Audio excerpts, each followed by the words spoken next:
नमस्कार। Team education India online institute में मैं अंकित सिंह एक बार फिर आप सभी का विज्ञान विषय के साथ स्वागत करता हूं। कैसे हैं आप लोग? आशा करता हूं कि सभी लोगों की पढ़ाई अच्छे तरीके से चल रही होगी, काफी इंजॉयफुल पढ़ाई आपकी चल रही होगी, कहीं से किसी भी प्रकार की कोई भी दिक्कत नहीं आ रही होगी। जैसा कि आप लोग कमेंट्स करते हैं काफी अच्छा लगता है। देखिए, टीम एजुकेशन इंडिया एक बहुत छोटा सा पौधा है अभी, ठीक है, और जब आप कमेंट्स करते हैं, लाइक्स करते हैं, तो ये एक तरह से उस छोटे से पौधों को आप सिंचित करते हैं।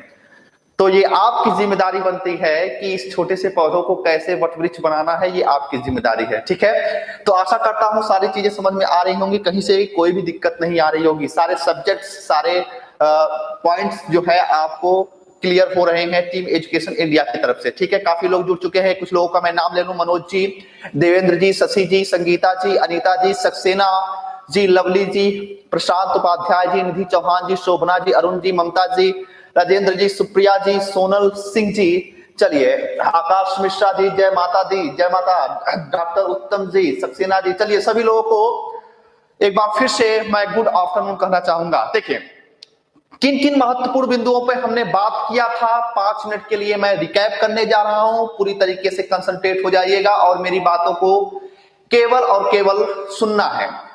बाकी किस तरीके से बातों को डिलीवर करना है ये हमारे ऊपर छोड़ दीजिए, ठीक है। तो कहां शुरुआत किया था, पूरी तरीके से कंसंट्रेट हो जाइए और कमेंट्स को एकदम से आप बंद कर दीजिए। हमने शुरुआत किया था भोजन के डाइजेशन को लेकर, पाचन को लेकर।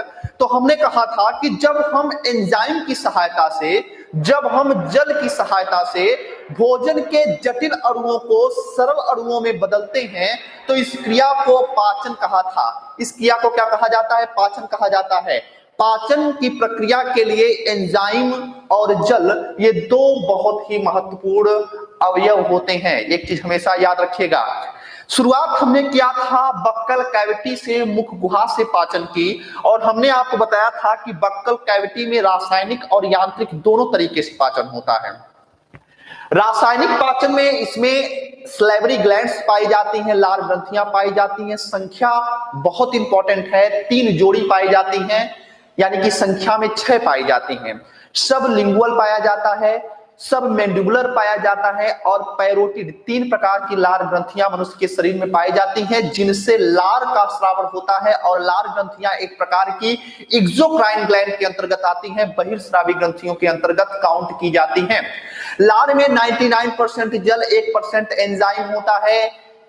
और एंजाइम का कौन सा नाम होता है, जरा कमेंट्स करके आप लोग बताएंगे। मैं चाहता हूं कि आप लोगों को मन मस्तिष्क में आप लोगों को पूरी तरीके से रट जाना चाहिए कि भाई टाइलिन होता है, लाइसोजाइम होता है।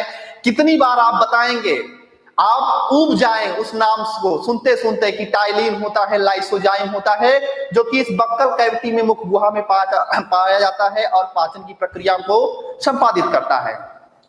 उसके पश्चात हमने दांतों के विषय में बात किया था। तो हमने बताया था मनुष्य एक विषम दंती प्राणी होता है, 4 प्रकार के दांत होते हैं, इंसीजर, केनाइन, प्रीमोलर और मोलर।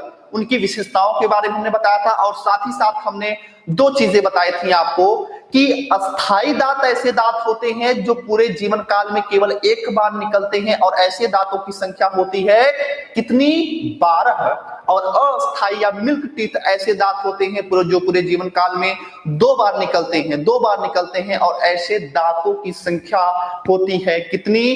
तो 20 होती है, ठीक है। तो ये पॉइंट्स हमने आपको समझा दिया था, बता दिया था।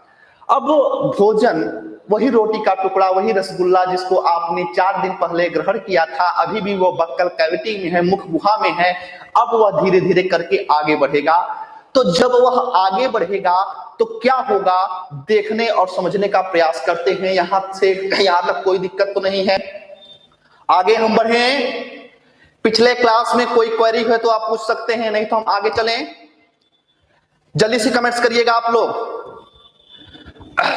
सक्सेना जी बोल रहे हैं कि सर आप फादर ऑफ बायोलॉजी कहने में कोई भी शक नहीं है। चलिए ठीक है सक्सेना जी, वैसे फादर ऑफ बायोलॉजी अरस्तु है, अरस्तु के समतुल्य ना खड़ा करिए आप, ठीक है। हाँ चलिए ठीक है, शुरुआत करते हैं आज के क्लास की। देखिए, भोजन बक्कल कैविटी में था, भोजन मुख गुहा में था, और मुख गुहा में जाने के पश्चात भोजन आगे बढ़ता है, आगे बढ़ता है। देखिए, जब भोजन आगे बढ़ता है, ठीक है, हमने रोटी का टुकड़ा लिया और इसको हमने ग्रहण किया तो भोजन आगे बढ़ा। अब यहाँ पे एक स्थान ऐसा होता है, ध्यान से समझिएगा, ये हमारी नासा गुहा, ये नासा गुहा होती है, ठीक है, और ये हमारी मुख गुहा होती है, और ये एक जगह पे जाके जो है जुड़ जाते हैं। ये एक जगह पे जाकर ये जो क्षेत्र होता है, इसको एक संक्रमण क्षेत्र कहा जाता है, और यह वह क्षेत्र होता है जहां पे हमारी मुख गुहा और हमारी नासा गुहा एक जगह पे आके मिल जाती हैं। इस स्थान को कहा जाता है ग्रसनी, इस स्थान को कहा जाता है ग्रसनी, या इसको कहा जाता है फेरिंग्स, इसको कहा जाता है फेरिंग्स, ठीक है। आगे चल के जब मैं आपको रिस्पायरेटरी सिस्टम पढ़ाऊंगा, श्वसन तंत्र पढ़ाऊंगा, तो उसके अंतर्गत बताऊंगा कि ये जो ग्रसनी वाला पार्ट है, ये एक्चुअल में जब हम श्वास लेते हैं तो श्वास इसी ग्रसनी से होते हुए जाती है। ग्रसनी वह स्थान है जहां पे मुख गुहा और नासा गुहा दोनों साथ साथ पाई जाती हैं। और इसके बाद क्या होता है, इसके बाद नासा गुहा अलग मार्ग हो जाता है, वह ट्रैकिया से होते हुए फेफड़े में चला जाता है, और ये जो मुख गुहा वाला है ये आगे बढ़ता है और ग्रास नदी में प्रवेश कर जाता है, ठीक है। तो यहां से दोनों मार्ग अलग अलग हो जाते हैं।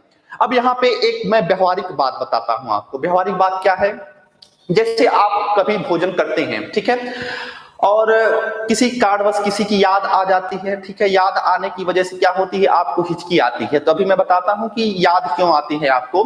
तो जब हिचकी आती है तो कभी कभी भोजन नाक के रास्ते भी बाहर आ जाता है, ठीक है। इसका मतलब ये हुआ कि कहीं ना कहीं वो मार्ग ऐसा है बीच में जहां पे हम भोजन को ग्रहण कर रहे हैं तो वह नासा गुहा के माध्यम से क्या हो रहा है, बाहर आ जा रहा है।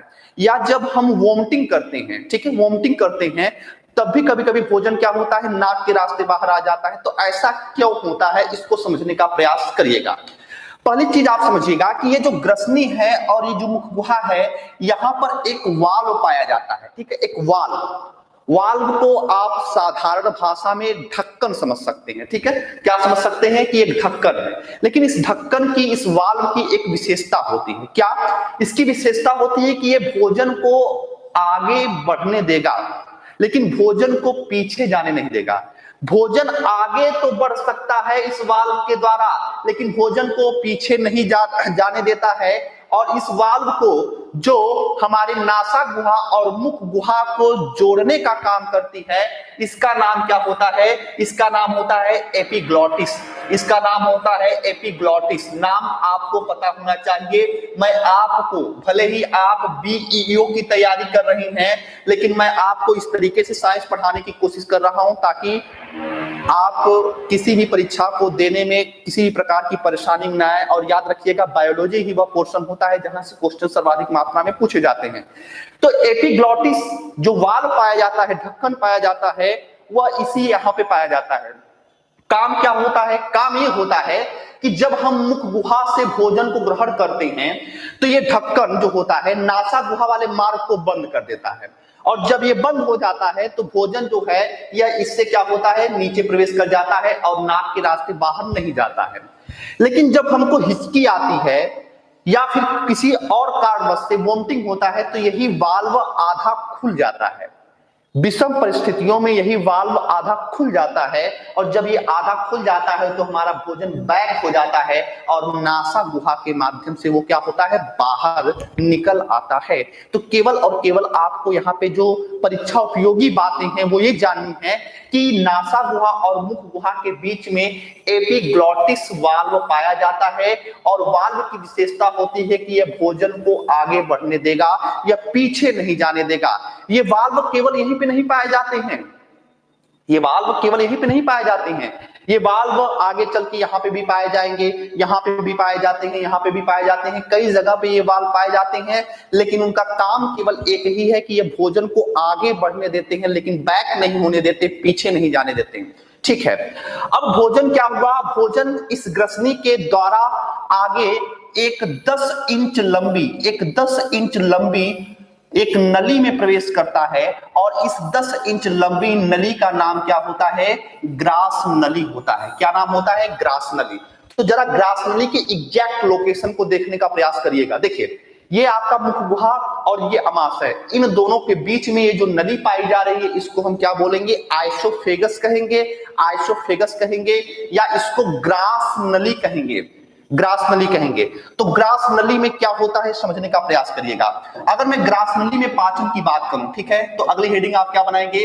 ग्रास नली में पाचन, ग्रास नली में पाचन, ठीक है। तो पहली चीज तो आपको ये समझ में आ जाना चाहिए कि ये जो नली होती है इसकी लंबाई लगभग कितनी होती है? 10 इंच होती है। और ये कहां से कहां पाई जाती है? तो यह मुख गुहा को अमाशय से, ये बीच की संरचना क्या है? अमाशय, और ये क्या है? ग्रास नली है। तो ये मुख गुहा को अमाशय से जोड़ने का कार्य करती है। दूसरी महत्वपूर्ण संरचना, दूसरी महत्वपूर्ण बात इसमें कि इसका कार्य क्या होता है। क्या ये पाचन की प्रक्रिया को संपादित करती है या पाचन की करती है? तो एक चीज आप समझिएगा यहां पे कि इस ग्रास नली में कोई भी एंजाइम नहीं पाया जाता है। किसी भी प्रकार के एंजाइम का सिक्रेशन या स्रावण नहीं होता है। तो सीधा सा मतलब है, हमने एक कॉन्सेप्ट आपको बताया है क्या कि अगर एंजाइम पाया जाएगा तो पाचन की प्रक्रिया संपादित होगी, और जहां पे एंजाइम नहीं रहेगा वहां पे आप आंख मूंद कर ये बता दीजिएगा कि वहां पे पाचन की प्रक्रिया संपादित नहीं होगी। दैट्स मीन कि ग्रास नली में पाचन की प्रक्रिया संपादित नहीं होती है अथवा पाचन नहीं होता है। ये बहुत इंपॉर्टेंट बात है। आप लिखेंगे कि पाचन नहीं होता है। कहां पे पाचन नहीं होता है? तो ग्रास नली में कोई भी पाचन नहीं होता है। क्यों नहीं होता है? क्योंकि यहां पे किसी भी प्रकार का कोई भी एंजाइम नहीं पाया जाता है। तो फिर काम क्या होता है इसका? सबसे बड़ा काम क्या होता है? सबसे बड़ा काम इसका यह होता है कि यह हमारे बक्कल कैविटी को, यानी कि यह हमारे मुख गुहा को किससे जोड़ने का कार्य करता है? या अमाशय से जोड़ने का कार्य करता है। इसके बाद क्या काम होता है? इसके बाद और काम को देखते हैं। ये जो ग्रास नली होती है, ध्यान से समझने की कोशिश करिएगा। ये जो ग्रास नली होती है ये फ्लेक्सिबल होती है। यह एक ऐसी नली होती है, ये फ्लेक्सिबल होती है। फ्लेक्सिबल का मतलब क्या होता है? ये हल्का सा फैल सकती है, हल्का सा सिकुड़ सकती है, ठीक है। इसमें ये क्षमता पाई जाती है। किसमें? इस ग्रास नली में। तो ईश्वर ने क्यों बनाया है इसको? क्योंकि ईश्वर का तो कोई न कोई लॉजिक होगा कि इसको क्यों फ्लेक्सिबल बनाया है। इसको अस्थि का क्यों नहीं बनाया? इसको बोन का क्यों नहीं बनाया? अगर ये हड्डियों का बना होता तब उसमें फ्लेक्सिबिलिटी नहीं पाई जाती। क्यों? क्योंकि अस्थि एक प्रकार की कठोर संरचना होती है, उसमें किसी प्रकार की फ्लेक्सिबिलिटी नहीं पाई जाती है। लेकिन ये फ्लेक्सिबल होता है। तो फ्लेक्सिबल इस वजह से ईश्वर ने इसको बनाया है क्योंकि ईश्वर जानता है कि जब मनुष्य को भूख नहीं लगी रहेगी तो वह इस एक रोटी के 10 टुकड़ा करके धीरे धीरे चबा चबा कर खाएगा।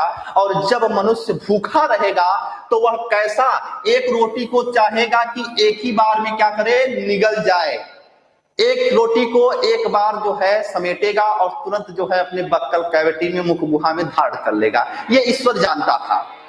तो ईश्वर यह भी जानता था कि जब ये रोटी का टुकड़ा आगे बढ़ेगा तो दिक्कत हो सकती है, परेशानी हो सकती है। क्यों?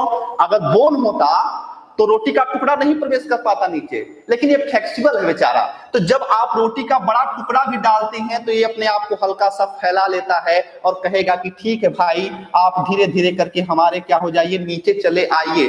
कभी कभी दिक्कत होती है, मनुष्य कुछ ज्यादा भूखा रहता है तो हम पानी पी लेते हैं, कहते पानी पी लो, जल्दी रोटी जो है नीचे चला जाएगा, ठीक है। तो ये फ्लेक्सिबिलिटी की वजह से होता है कि ये जो है ग्रास नली एक प्रकार की फ्लेक्सिबल संरचना होती है और इसी वजह से रोटी जो होता है हमारा आसानी से नीचे इस अमाशय में चला आता है, ठीक है। आगे बात करते हैं, ठीक है, आगे बात करते हैं। कुछ कमेंट्स देख लेते हैं। रिंकल चौधरी जी, भोजन को सरकने में मदद करता है, इसकी दीवारों में श्लेष्म श्रावण होता है। हाँ, म्यूकस की बात मैं कर रहा हूं अब, ठीक है।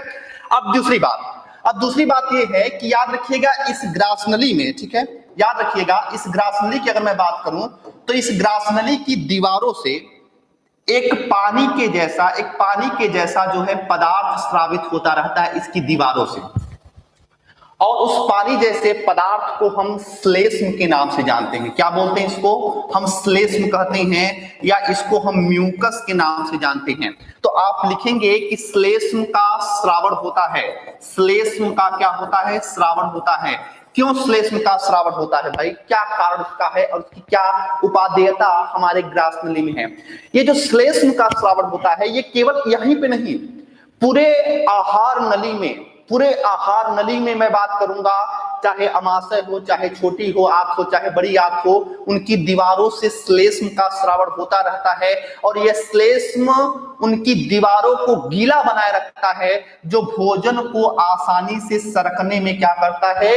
मदद करता है। भोजन को जो हम खाते हैं वो आसानी से सरक जाता है, नीचे चला आता है, इसी वजह से वह अमाशय में प्रवेश कर जाता है। अब हिचकी क्यों आती है? हिचकी क्यों आती है या याद क्यों आता है? समझिए, जब आप पानी पीना कम कर देते हैं, ठीक है, जब पानी पीना कम कर देते हैं तो श्लेष्म कम बनता है, और जब श्लेष्म कम बनता है तो भोजन या रोटी जो होता है यहाँ पे क्या होता है? रुकने लगता है, आहार नाल में कहीं रुकने लगता है। और जब रुकने लगता है तो हमको याद आने लगती है, अर्थात जो है क्या होने लगता है? हिचकी आने लगती है। लेकिन जैसे ही हम पानी पीते हैं, कहते हैं पानी पी लो याद समाप्त हो जाएगी। वे भारतीय वाले लॉजिक बड़ा अच्छा देते हैं, ठीक है, ये भारतीय वाले जो है लॉजिक बड़ा अच्छा देते हैं। वो जानते हैं इसके पीछे वैज्ञानिक कारण है कि जैसे ही आप पानी पिएंगे श्लेष्म का काम करने लगेगा और भोजन क्या होगा? जहां कहीं भी रुका होगा वो फल का सप्रेस करेगा, धक्का देगा और भोजन क्या हो जाएगा? नीचे चला आएगा, ठीक है। तो ये याद आने का कॉन्सेप्ट भी हमने बता दिया कि ये म्यूकस होता है, ठीक है। म्यूकस का बहुत बड़ा कार्य होता है। हमारी नाक की दीवारों, ठीक है, नाक की दीवारें जो होती हैं गीली रहती हैं, ये भी म्यूकस का ही कमाल होता है। अगर कभी जुकाम होता है और नाक की दीवारें देखिए जब गीली होती हैं, सूख जाती हैं, तो हमको सांस लेने में बहुत तकलीफ होती है। तो वायु के घर्षण से, उसके फ्रिक्शन से भी बचाने का कार्य ये म्यूकस हमारे नासा गुहा में करता है। जब मैं रिस्पिरेटरी सिस्टम पढ़ाऊंगा तो उसके बारे में आपको समझाने का या बताने का प्रयास करूंगा। आखिरी बात इसके विषय में, ग्रास नली के विषय में, और बहुत महत्वपूर्ण है कि भोजन पूरे आहार नली में, पूरे आहार नली की मैं बात कर रहा हूं, कि ऐसा नहीं है कि भोजन हमने रोटी का टुकड़ा खाया और उसके बाद रोटी का टुकड़ा धड़ाम से इस अमाशय में गिर गया। नहीं, ऐसा नहीं होता है। भोजन आसानी से धीरे धीरे सरकते हुए, धीरे धीरे इसकी दीवारों से सरकते हुए धीरे धीरे जो है आगे बढ़ता है। ऐसा नहीं है भोजन धड़ाम से गिर जाता है, याद रखिएगा। और वह गति, जिस गति से यह भोजन आगे बढ़ता है हमारे आहार नली में, हमारे एलिमेंट्री कैनाल में, इस तरीके से भोजन जो आगे बढ़ता है, इसको कहा जाता है क्रमाकुंचन गति। याद होना चाहिए, क्रमाकुंचन गति, ठीक है, क्रमाकुंचन कहा जाता है। क्रमाकुंचन का मतलब होता है पेरिस्टाल्सिस, पेरिस्टाल्सिस, पेरिस्टाल्सिस मूवमेंट कहा जाता है। तो भोजन पूरे आहार नली में क्रमाकुंचन गति से, पेरिस्टाल्सिस मूवमेंट से आगे बढ़ता है। इसका मतलब यह है कि भोजन इसकी दीवारों पे धीरे धीरे सरकते हुए टकराते हुए आसानी से ये क्या होता है? आगे बढ़ता है। क्रमाकुंचन गति के दो फायदे हैं। पहला फायदा क्या होता है? क्रमाकुंचन गति का पहला फायदा ये होता है कि इसका भी कार्य होता है कि भोजन को यह पीछे नहीं जाने देता, ठीक है। सोचिए ध्यान से कि अगर क्रमाकुंचन गति न हो और वाल्व न होता, ये एपिग्लॉटिस वाल्व नहीं होता, तो आप खाना खाकर बाइक पे बैठते, ठीक है, बाइक चलाने बैठते, और बाइक चलाने बैठते तो कहीं आ गया ब्रेकर, तो अब क्या होता है? जैसे ही ब्रेक दबाते उसके बाद भोजन क्या करता है? यह ऊपर जाता, फिर मुख गुहा के रास्ते जो है धीरे धीरे क्या होता है? बाहर आ जाता है।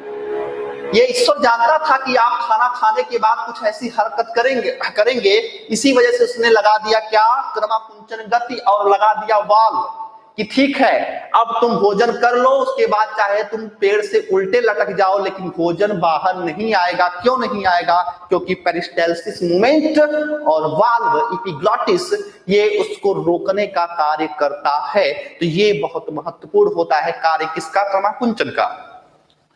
क्रमाकुंचन गति पे ग्रेविटेशन का प्रभाव नहीं पड़ता है, गुरुत्वाकर्षण का प्रभाव नहीं पड़ता। जैसे कि हमने बताया कि भोजन करके अगर आप पेड़ से उल्टे लटक जाए तो इसका मतलब नहीं है कि भोजन जो है इससे बाहर आ जाएगा ना। क्यों? क्योंकि यहाँ पे ये क्रमाकुंचन गति पे ग्रेविटेशन का कोई भी प्रभाव नहीं पड़ता है।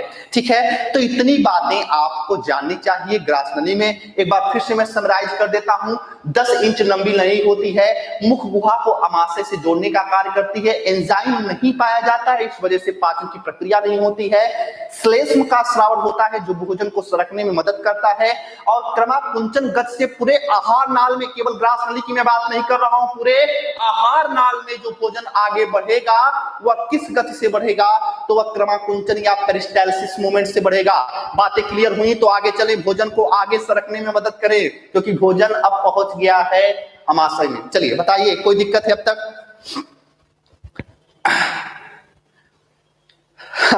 जानकी शुक्ला जी, हाँ वेरी गुड।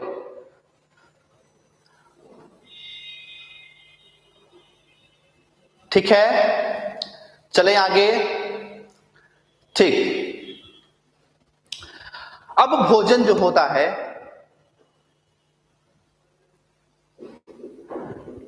बट वाटर आ जाता है कभी कभी मुंह में, हमारे समझ में नहीं आ रहा है बट नहीं सर, ग्रास नली और ग्रहणी अलग अलग होता है। उत्तम जी ग्रास नली और ग्रहणी अलग अलग होता है। धैर्य रखिए, अभी सारी चीजों के बारे में बता रहा हूं। अभी तो हमने रोटी का टुकड़ा जो है आपके मुख गुहा से केवल अमाशय में पहुंचाया है, आगे अभी चलेंगे। ठीक है, चलिए आगे।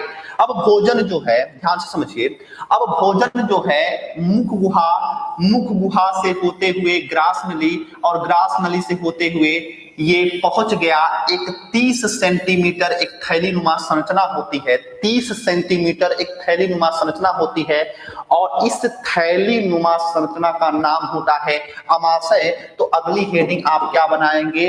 अमाशय में पाचन। ठीक है, अमाशय में पाचन, अमाशय में पाचन, digestion in stomach, digestion in stomach, यानी कि अमाशय में पाचन की हम बात करना शुरू करते हैं। देखिए, पहले अमाशय का जो फिगर है उससे थोड़ा सा मैं आपको परिचय करा दूं।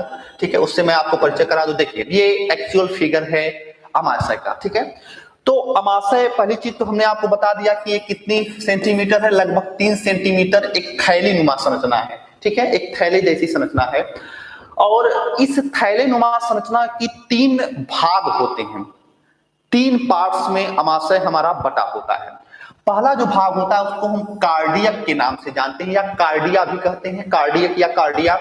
दूसरा जो भाग होता है उसको फंडस कहते हैं। ठीक है, या फंडिक कहते हैं, फंडस कहते हैं या इसको हम फंडिक कहते हैं। ठीक है, अब ध्यान से मेरी बात समझिए। ये जो इसका प्रारंभिक भाग होता है, प्रारंभिक भाग होता है, इसको कार्डियक कहा जाता है। और ये जो बड़ा भाग आपको दिखाई दे रहा है, मध्य वाला भाग, इसको फंडस या फंडिक कहा जाता है। और इसका जो लास्ट वाला एरिया होता है इसको पाइलोरस कहा जाता है या पाइलोरिक कहा जाता है। तो 3 भागों में बटा होता है हमारा अमाशय। एक अग्र भाग होता है, एक मध्य भाग होता है, एक पश्च भाग होता है। अग्र भाग को हम कार्डियक के नाम से जानेंगे, मध्य भाग को हम फंडिक के नाम से जानेंगे और पश्च भाग को हम पाइलोरस या पाइलोरिक के नाम से हम जानते हैं। अब मेरी बात ध्यान से समझने का प्रयास करिएगा। यहां पे जैसे कि हमने बताया ना कि ये ग्रास नली है, ग्रास नली और जो ग्रास नली है, हमने मुख गुहा नासा गुहा के बीच में एक वाल्व बताया था जिसका नाम क्या था? एपिग्लॉटिस। ठीक उसी प्रकार से ग्रास नली से जब भोजन अमाशय में प्रवेश करता है तो बीच में, यानी कि ग्रास नली और अमाशय के बीच में भी एक वाल्व पाया जाता है और उस वाल्व का नाम होता है स्फिंक्टर। इस वाल्व का नाम होता है स्फिंक्टर। क्यों वाल्व लगाया है प्रकृति ने, इसको सोचने का और समझने का प्रयास करिए। ठीक है, क्यों वाल्व का प्रयोग भगवान ने, ईश्वर ने यहाँ पे किया है? वो इस वजह से ईश्वर ने प्रयोग किया है क्योंकि अगर भोजन प्रवेश कर जाएगा अमाशय में प्रवेश कर जाएगा तो भोजन यह वापस ग्रास नली में नहीं जा सकता, क्योंकि यहाँ पे एक वाल्व पाया जाता है और उस वाल्व का नाम क्या होता है? Sphincter valve. क्या नाम होता है? स्फिंक्टर वाल्व का नाम जो होता है ये ग्रास नली और अमाशय के बीच में आता है और यह भोजन को अमाशय से ग्रास नली में जाने से, वापस जाने से रोकता है। अब यहाँ पे एक चीज और मैं बता देता हूं कि जब किसी भी व्यक्ति को वोमिटिंग होती है, या जिसको साधारण भाषा उल्टी हम कहते हैं, तो वोमिटिंग के समय हमारा ये स्फिंक्टर वाल्व भी खुलता है और हमारा ये एपिग्लॉटिस वाल्व भी खुलता है। ये दोनों ओपन हो जाते हैं प्रेशर के नाते, और प्रेशर के नाते जब ये खुलते हैं तब ये भोजन जो है इस अमाशय से होते हुए जो होता है ये नासा गुहा और मुख गुहा से क्या होता है, बाहर आता है। तो ये चीज आपको महत्वपूर्ण होती है, क्योंकि भोजन जो वोमिटिंग में बाहर आता है वो अम्लीय प्रवृत्ति का होता है, और वो अम्लीयता किस कारण से होती है अभी अमाशय में जब आप पढ़ेंगे तो आप समझ जाएंगे कि यहाँ पे भोजन क्यों अम्लीय हो जाता है। ठीक है, तो मैं ये कह रहा था कि भोजन जो अमाशय में जब पहुंचता है भोजन, तो अमाशय के 3 भाग होते हैं। ठीक है, अमाशय के 3 भाग होते हैं।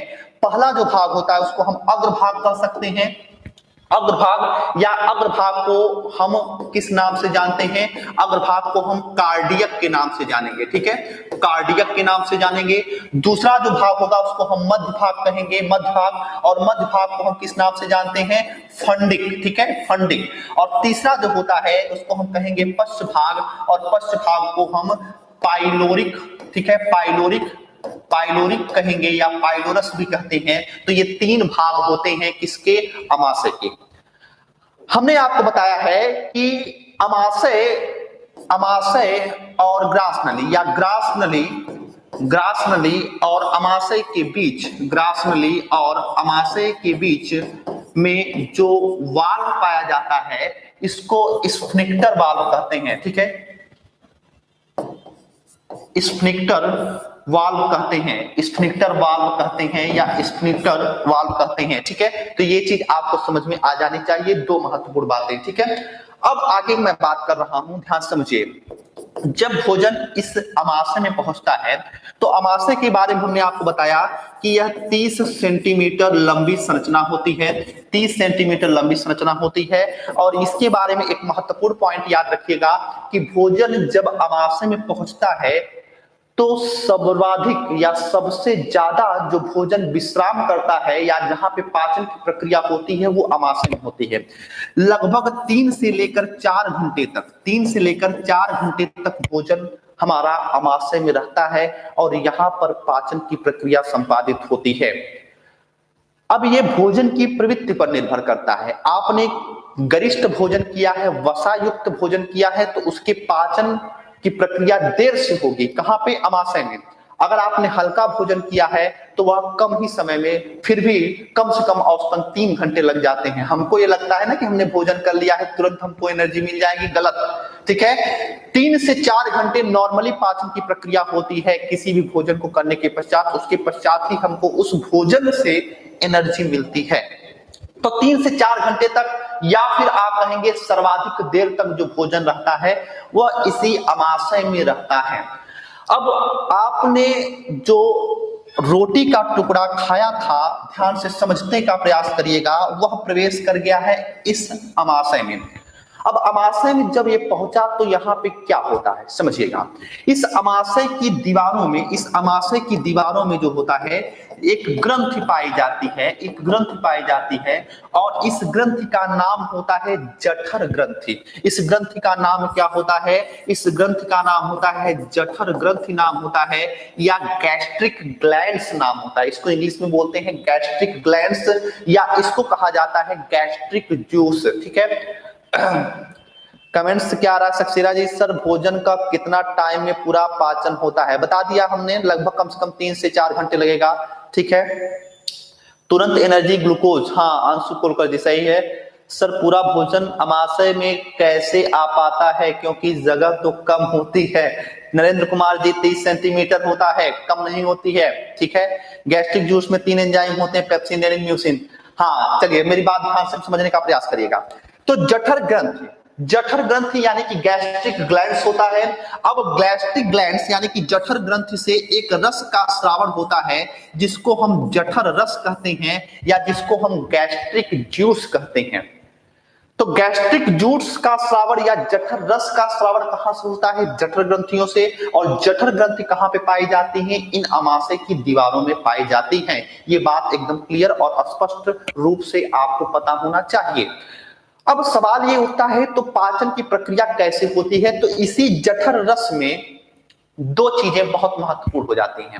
इस जठर रस में एक अम्ल बहुत महत्वपूर्ण होता है और उस अम्ल का नाम होता है HCl अम्ल। ठीक है, तो ध्यान से समझने का प्रयास करिएगा और कंसंट्रेट होके मेरी बातों को समझने का प्रयास करिएगा। कंसंट्रेट होके मेरी बातों को समझने का प्रयास करिएगा। ठीक है, हमने कहा कि ये जो जठर रस स्रावित होता है, इस जठर रस में एक अम्ल स्रावित होता है, एक एसिड पाया जाता है और उस अम्ल का नाम क्या होता है? उस अम्ल का नाम होता है HCl। HCl को हाइड्रोक्लोरिक अम्ल कहा जाता है।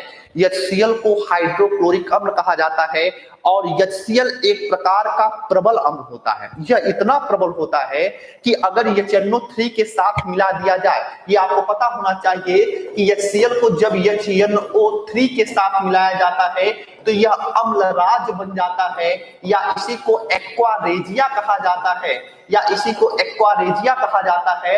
और इसके अंदर वह क्षमता होती है कि अगर सोना या लोहा को भी इसमें डाल दिया जाए तो वह उसको गला देगा। इतनी क्षमता पाई जाती है, इतना प्रबल अम्ल होता है कि यह सोने जैसे धातुओं को भी गला देगा।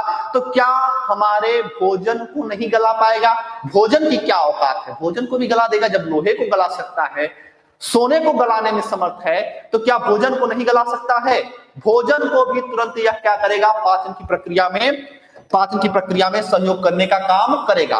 तो HCl का काम देखिए, HCl का काम देखिए HCl का पहला काम आप ये जानिएगा कि HCl का पहला काम है कि यह भोजन की प्रक्रिया या भोजन के पाचन में सहयोग करता है।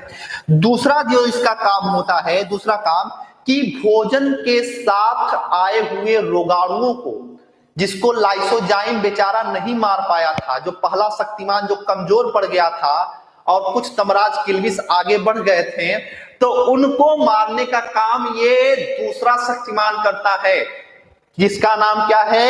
HCl। ये HCl बहुत ताकतवर, बहुत ही शक्तिशाली अम्ल होता है। भोजन यहां से रोगाणु तो बच गए थे, लेकिन इस रोटी के टुकड़े के साथ जो रोगाणु आए हैं, इसको ये HCl तो मारेगा ही मारेगा। क्यों? क्योंकि ये सबसे प्रबल और सबसे मजबूत अम्ल होता है। इस बात को आपको जानना चाहिए। तो भोजन के साथ आए हुए रोगाणुओं को भी मारने का कार्य करेगा। तीसरी महत्वपूर्ण बात क्या होती है? तीसरी महत्वपूर्ण बात यह है कि भोजन 3 से 4 घंटा रहता है। भोजन हमारे आमाशय में सड़ने से, ठीक है, भोजन को सड़ने से भी बचाने का कार्य कौन करता है? ये अम्ल करता है। तो 3 काम इसके याद होने चाहिए।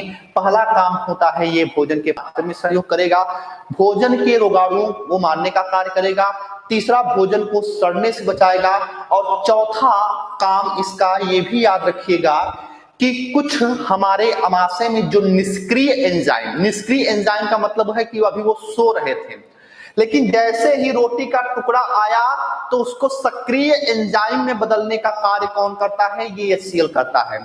तो जब यह एंजाइम को सक्रिय करता है तो कौन कौन से एंजाइम सक्रिय होते हैं? क्योंकि पाचन की प्रक्रिया में सबसे महत्वपूर्ण कौन होते हैं? एंजाइम ही होते हैं। तो ये HCl आमाशय में पाए जाने वाले एंजाइमों को क्या करेगा? उनको सक्रिय कर देगा। तो जब सक्रिय करेगा तो वहां पे 4 प्रकार के एंजाइम आ जाते हैं। कौन 4 प्रकार के एंजाइम हैं? नाम याद होना चाहिए। तो पहला हमने बताया कौन सा? अम्ल जठर रस में। और दूसरा क्या होता है? एंजाइम। और एंजाइम कौन कौन से होते हैं समझिए। एंजाइम के बारे में बात करें तो एंजाइम, पहले एंजाइम का नाम याद होना चाहिए पेप्सिन। पहले एंजाइम का नाम पेप्सिन। दूसरे का नाम होता है रेनिन, ठीक है, दूसरे का नाम क्या होता है? रेनिन नाम होता है। दूसरे एंजाइम का नाम रेनिन। तीसरे एंजाइम का नाम होता है म्यूसिन, ठीक है, या म्यूसिन को भी बाद में देखते हैं। तीसरे एंजाइम का नाम होता है गैस्ट्रिक लाइपेज नाम होता है, ठीक है, गैस्ट्रिक लाइपेज नाम होता है। और चौथे जो एंजाइम का नाम होता है, चौथे एंजाइम का नाम होता है, उसका नाम होता है म्यूसिन, उसका नाम होता है म्यूसिन। तो ये 4 प्रकार के एंजाइमों के विषय में आपको ज्ञान होना चाहिए जब अमाशय को आप पढ़ रहे हो कि पेप्सिन, रेनिन, गैस्ट्रिक लाइपेज और म्यूसिन, इन 4 प्रकार के एंजाइमों का सिक्रेशन इस अमाशय से होता है। अब आप ये सोचेंगे कि याद कैसे करें इन एंजाइमों को, ठीक है, तो बहुत आसान है, 2-3 बार आप रिपीट करेंगे आपको याद हो जाएगा, ऐसा मेरा पूरा विश्वास है। अब ये पेप्सिन पाचन किसका करेगा, तो बहुत आसान है। क्या आसान है? पी से होता है, क्या पी से होता है पेप्सिन, तो पेप्सिन किसका पाचन करेगा, प्रोटीन का पाचन करेगा। किसका पाचन करेगा? प्रोटीन। पी से पेप्सिन, तो पी से क्या होता है, प्रोटीन। बहुत आराम से आप बता लेंगे कि अगर भोजन के साथ प्रोटीन आया है तो उस प्रोटीन को अमाशय में पाया जाने वाला ये पेप्सिन जो है यह उसको तुरंत क्या कर देगा, पचा देगा। अब दूसरी बात, ये जो रेनिन होता है, रेनिन, ये रेनिन दूध के साथ पाए जाने वाला जो प्रोटीन जिसका नाम क्या होता है, केसीन नाम होता है। क्या नाम होता है? केसीन। दूध में पाया कौन जाता है, कौन सा प्रोटीन पाया जाता है, केसीन। और इसी केसीन नामक प्रोटीन के कारण दूध का रंग सफेद भी होता है। तो दूध का रंग सफेद केसीन के कारण, और दूध में पाए जाने वाले प्रोटीन का नाम भी क्या होता है, केसीन होता है। तो इस केसीन के पाचन में सहयोग कौन करता है, ये रेनिन। तो जो दूध व्यक्ति पीता है उसको पचाने, उस प्रोटीन को पचाने का काम कौन करता है, ये अमाशय में पाया जाने वाला रेनिन। और रेनिन के बारे में एक खास बात मैं आपको बता दूं, ये कि बच्चों में रेनिन का स्राव होता है। लगभग 12 साल तक हमारे अमाशय की दीवारें जो हैं वह केसीन रेनिन का स्राव करती रहती हैं, लेकिन 12 साल के बाद रेनिन का स्राव होना बंद हो जाता है अमाशय की दीवारों से। अर्थात ये हुआ कि बच्चों में दूध से प्रोटीन का लाभ मिलता है लेकिन वयस्कों में नहीं।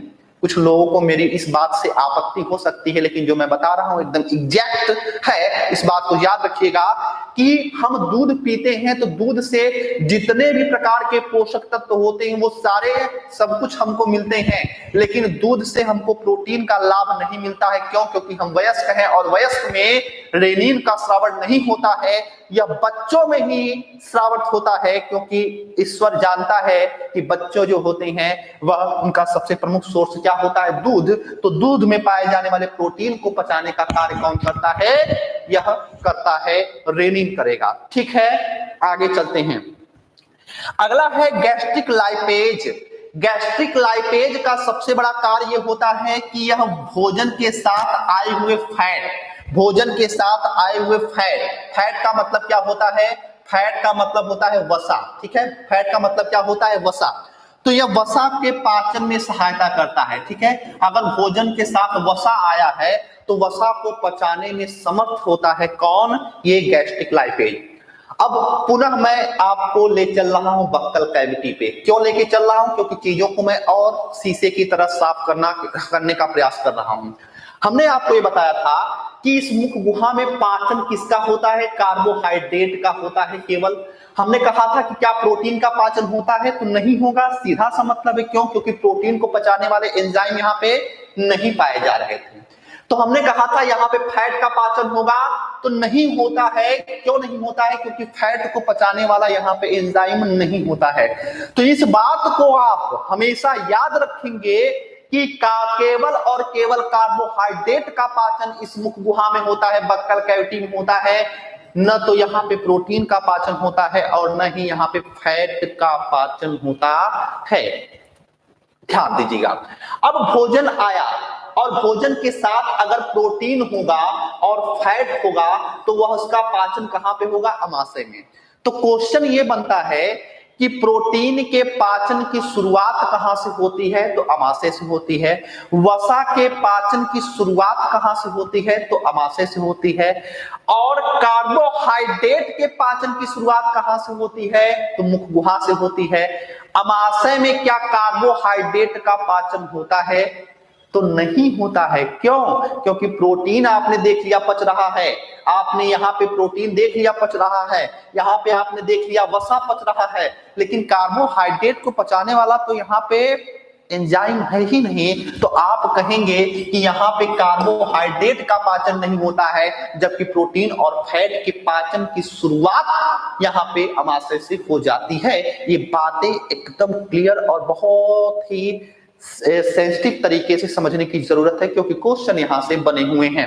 अब मेरी बात ध्यान से समझने का प्रयास करिएगा, ठीक है, ध्यान से मेरी बात समझने का प्रयास करिएगा। अब बेचारे इस म्यूसिन का काम क्या है, म्यूसिन का काम क्या है? तो म्यूसिन का काम समझना है तो पुनः मैं HCl पे आता हूं। HCl जो होता है, HCl एक घातक अम्ल है, ये आपने जान लिया। आपने ये भी जान लिया कि लोहे जैसे धातु को भी गला देता है, ये भी आपने जान लिया। तो एक दिमाग से सोचने वाली बात है कि लोहे की दीवार, लोहे का जो होता है उसको गला सकता है, कोई लोहे की धातु होती है, या सोने को भी गलाने में समर्थ है, तो ये हमारा मांस या जो चमड़ा है अमाशय का, क्या उसको नहीं गलाएगा? उसको भी तो गला सकता है, उसको भी तो गलाने का कार्य करता है, तो बेशक गलाता है। हमेशा ये HCl इस अमाशय की दीवारों को नुकसान भी पहुंचाने का कार्य करता है, लेकिन उसके हानिकारक प्रभावों से सुरक्षा प्रदान करने का कार्य कौन करता है? तो ये म्यूसिन नामक एंजाइम करता है। कैसे? जब आप भोजन करने वाले होते हैं तो हमारी बायोलॉजिकल क्लॉक यानी कि जैविक घड़ी एक्टिव हो जाती है और ये म्यूसिन स्रावित होने लगता है, और म्यूसिन की एक परत जो है अमाशय की भीतरी दीवारों पे आ जाती है। भीतरी दीवारों पे ये अमाशय की परत क्या होती है? अमाशय की भीतरी परत पर ये म्यूसिन आ जाता है। जब म्यूसिन आ जाता है तो क्या होता है? आपने भोजन किया, रोटी का टुकड़ा आ गया, अब रोटी का टुकड़ा आ गया, HCl स्रावित हुआ, तो ये HCl क्या करेगा? इस रोटी के टुकड़े को पचाने का कार्य करेगा, पचाएगा, और पचाने के साथ साथ कुछ बूंदें इस अमाशय की भीतरी दीवारों पे भी आएंगी। तो जब भीतरी दीवारों पे आएंगी तो यह उसको नुकसान नहीं पहुंचा पाएंगी। क्यों? क्योंकि म्यूसिन की परत एक सुरक्षात्मक आवरण का कार्य करती है, जो HCl के हानिकारक प्रभाव सुरक्षा प्रदान करती है। लेकिन मनुष्य एक बेरहम प्राणी होता है, ठीक है, और बेरहम प्राणी होता है तो वह अपने साथ नुकसान करने का कार्य करेगा। कैसे नुकसान करेगा? जैसे मान लीजिए आप व्यस्त हो गए, ठीक है, आप क्रिकेट मैच खेल रहे हैं या फिर जा रहे हैं मूवीज देखने, नई नई मूवी लगी है तो जा रहे हैं मूवी देखने, और उस चक्कर में आप भोजन नहीं करते हैं। मान लीजिए 12 बजे आप भोजन करते हैं तो हमारा बायोलॉजिकल क्लॉक सेट हो गया है कि 12 बजे इस म्यूसिन का स्रावण करना है, क्योंकि बायोलॉजिकल क्लॉक नियंत्रित करता है सारी चीजों पर, ठीक है। आप देखते होंगे कि आप 5 बजे अगर 10 दिन सोकर उठते हैं तो अगले दिन 11वें 12वें दिन क्या होता है? 5 बजे आपकी नींद खुल जाती है। ये कैसे होता है? ये बायोलॉजिकल क्लॉक से होता है, जैविक घड़ी पे। आगे चलकर मैं इस पे चर्चा एक बार फिर से करूंगा, जब आपको एंडोक्राइन ग्लैंड्स पढ़ाऊंगा तो मैं उसके बारे में आपको बताऊंगा। तो 12 बजे आप बिजी हो गए, 12 बजे बिजी हो गए आप, तो फिर क्या होता है? आपने भोजन नहीं किया तो ये एरिया खाली हो गया, यानी कि रोटी का टुकड़ा अमाशय में नहीं आया तो म्यूसिन की दीवार लग हो गई, ठीक है। म्यूसिन क्या हो गया? आ गया। अब म्यूसिन आ गया तो HCl भी स्रावित हो गया है। HCl स्रावित हुआ तो ये अपने अब टारगेट को खोज रहा है। टारगेट को कहां पे है? इसका टारगेट रोटी को टुकड़ा खोज रहा है, कहीं पे मिल जाए, लेकिन रोटी का टुकड़ा तो कहीं मिल ही नहीं रहा है इसको। जब आप भोजन करेंगे तब तो रोटी मिलेगा, आपने भोजन नहीं किया तो रोटी कहां पे? रोटी तो मिला ही नहीं, चावल तो मिला ही नहीं, भोजन यहाँ पे मिला नहीं, तो पचाएगा किसको? जब रोटी चावल नहीं है, भोजन नहीं है, तो फिर किसको पचाएगा? किसको गलाने का काम करेगा? फिर ये आएगा इसकी दीवारों पर, म्यूसिन की दीवारों पर, इसको गलाने का काम करेगा, इसको नुकसान पहुंचाने का कार्य करेगा। ये अपना गुस्सा किस पे दिखाएगा? म्यूसिन पर। और जब म्यूसिन को गलाने का काम करेगा, जब उसको काटने का काम करेगा, तो हमारे पेट में, हमारे अमाशय में ऐंठन होने लगती है। तो हम कहते हैं कि चूहे कूद रहे हैं। हम कहते हैं क्या? चूहे कूद रहे हैं। भाई पेट में कोई चूहा नहीं होता है और ना ही वह कूदता है। एक्चुअल में क्या होता है?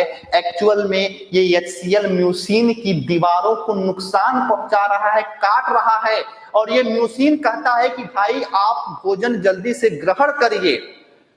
पेट में चूहा कूदता तो कहते ना जल्दी से भोजन लाइए, तो ये कहता है कि जल्दी से रोटी का टुकड़ा पहुंचाइए, नहीं तो ये हमारे को नुकसान पहुंचाएगा, और अगर हमको नुकसान पहुंच गया तो अगला नंबर किसका है? तेरा, यानी कि अमाशय की दीवारों का। और जब अमाशय की दीवारों को नुकसान पहुंच गया तो हो जाता है क्या? हो जाता है पेप्टिक अल्सर। क्या हो जाता है? पेप्टिक अल्सर, यानी कि हमारे अमाशय में घाव बन जाता है, जिसको हम पेप्टिक अल्सर के नाम से जानते हैं। तो पेप्टिक अल्सर क्यों होता है? भोजन जो हम असमय ग्रहण करते हैं, जो है हमारे दैनिक दिनचर्या में तारतम्यता नहीं रहती है, हम व्यस्त रहते हैं, तो भोजन उल्टा सीधा हम करते हैं, तो पेप्टिक अल्सर होने की संभावनाएं ज्यादा रहती हैं। और साथ ही साथ जो लोग अल्कोहल पीते हैं, शराब वाइन पीते हैं, तो अल्कोहल में क्या होता है? उसमें भी अम्ल होता है। अम्ल होता है तो वही अम्ल जाता है इस अमाशय में, अमाशय में जाता है तो अमाशय खुद ही इतना अम्लीय है, HCl के प्रभाव से उसका बुरा हाल है, ऊपर से अब और आप अम्ल दे रहे हैं, तो पेप्टिक अल्सर की संभावना जो होती है उन व्यक्तियों को जो अल्कोहल का सेवन करते हैं उनको क्या हो जाती है? अधिक हो जाती है। तो जब कभी भी अम्लीय होता है पेट हमारा, तो हम क्या कहते हैं? इनो पी लीजिए। क्यों? क्योंकि वो क्षारीय होता है और दोनों मिलके क्या होते हैं? उदासीन हो जाते हैं, तो हमको क्या होता है? नुकसान जो होता है कम पहुंचता है। तो ये सारी बातें थी आज की अमाशय को लेकर, ठीक है, स्टमक को लेकर। इस तरीके से पाचन की प्रक्रिया यहाँ पे अमाशय में संपन्न होती है। अब भोजन आगे बढ़ेगा, और आगे जब बढ़ेगा तो उस संरचना को हम छोटी आंत कहेंगे, स्मॉल इंटेस्टाइन कहेंगे। तो स्मॉल इंटेस्टाइन के अंतर्गत मैं बात करूंगा जेजुनम की, हम बात करेंगे इलियम की, हम बात करेंगे डियोडेनम की, कि किस तरीके से पाचन की प्रक्रिया होती है। ठीक है, तो आशा करता हूं कि बहुत ढेर सारी नई चीजें आपको सीखने को, समझने को मिली होंगी। ठीक है, मेरा प्रयास यही रहता है कि चीजों को थोड़ा सा और जितना भी सरल करके बताया जा सके वो बताया जाए। ठीक है, एक महत्वपूर्ण जानकारी मैं आपको बता दूं कि संस्था की तरफ से लगातार जो है कुछ पब्लिक क्लासेस जाएंगी मेरे द्वारा। यूपीसीएस को लेके मैं प्रैक्टिस करवाऊंगा, और वो प्रैक्टिस जो मैं करवाने जा रहा हूं वो आपके एग्जाम के लिए बहुत महत्वपूर्ण होगा, क्योंकि मैं टारगेट किया हूं जो चैप्टर जैसे कि डाइजेस्टिव सिस्टम या सेल, ठीक है, अब वहां से मैं प्रैक्टिस करवाऊंगा क्वेश्चन के माध्यम से। ठीक है, तो एक पब्लिक क्लास भी जाती रहेगी और आपका प्रैक्टिस सेट भी सॉल्व होता रहेगा, आपके क्वेश्चंस भी सॉल्व होते रहेंगे। तो उन प्रश्नों को आप बहुत ही गंभीरता पूर्वक सॉल्व करेंगे। ठीक है, जितने भी मैं प्रश्न श्रृंखला करवाता हूं, याद रखिएगा ये बहुत महत्वपूर्ण होता है। अगर आप प्रश्न श्रृंखलाओं को भी हमारे पिछले देख ले तो काफी कुछ क्वेश्चन वहां से डायरेक्टली पूछे गए हैं। जिन्होंने फॉलो किया होगा वो इस बात को बहुत अच्छी तरीके से समझ पा रहे होंगे। ठीक है, तो जो भी पब्लिक क्लास जो जाए क्वेश्चन आंसर के माध्यम से जो प्रश्नोत्तर कराऊं उसको आप लोग जरूर देखा करिए, और जो भी आपका अपना सकारात्मक कमेंट्स है उसको आप लोग जरूर दिया करिए, क्योंकि हमने बताया ना कि हम लोग एक छोटा पौधा है और वट वृक्ष बनाने की जिम्मेदारी आपकी है। ठीक है, तो मिलते हैं नेक्स्ट क्लास में, इजाजत दीजिए। थैंक यू, नमस्कार, जय हिंद।